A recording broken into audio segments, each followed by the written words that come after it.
Ne vem, kako naj začnem. Se veste, kako težko je včasih povedati nekaj, kar ti ni všeč, ampak se je enostavno treba ugrizniti v jezik in to povedati. S tem bom začel, da bo potem mir. Tole je novi Swift in znotraj mi deluje ceneno. Ne samo zaradi te trde plastike, vse naokoli, splošen občutek je tak, kot v avtih izpred 10 let. Rešeno.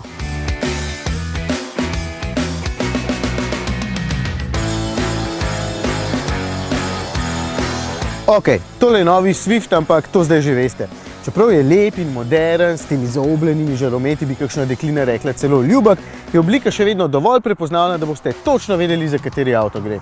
Še vedno je majhen in to mi je všeč, v dolžino meri samo 3,84 metra, je pa znotraj vseeno dovolj prostoren. Celo zadaj se dobro sedi, na ta račun je seveda prtljažnik nekoliko manjši in ponuja samo 265 litrov prostornine, ampak kaj ste pa pričakovali, se to je mestni malček.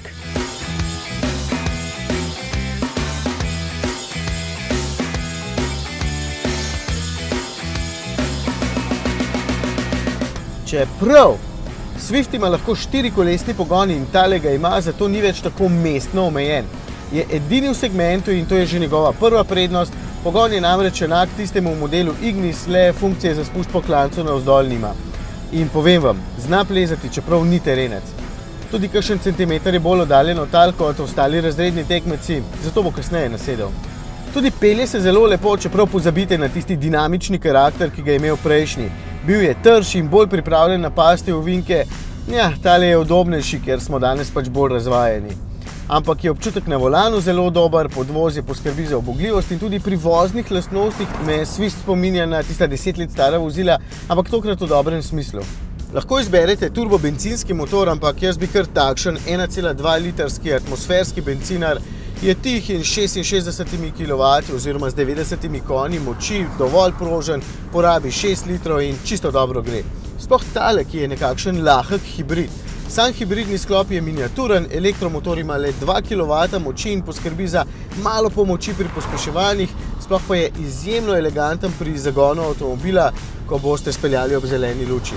Skratka, motorna kombinacija je super, edino 6. prestavo sem si nekajkrat zaželel na avtocesti.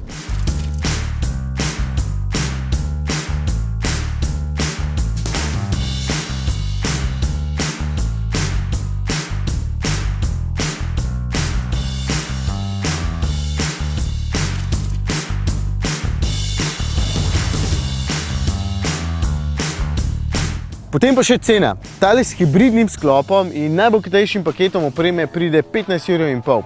In to s 4-kolesnim pogonom. A je treba še kaj dodati?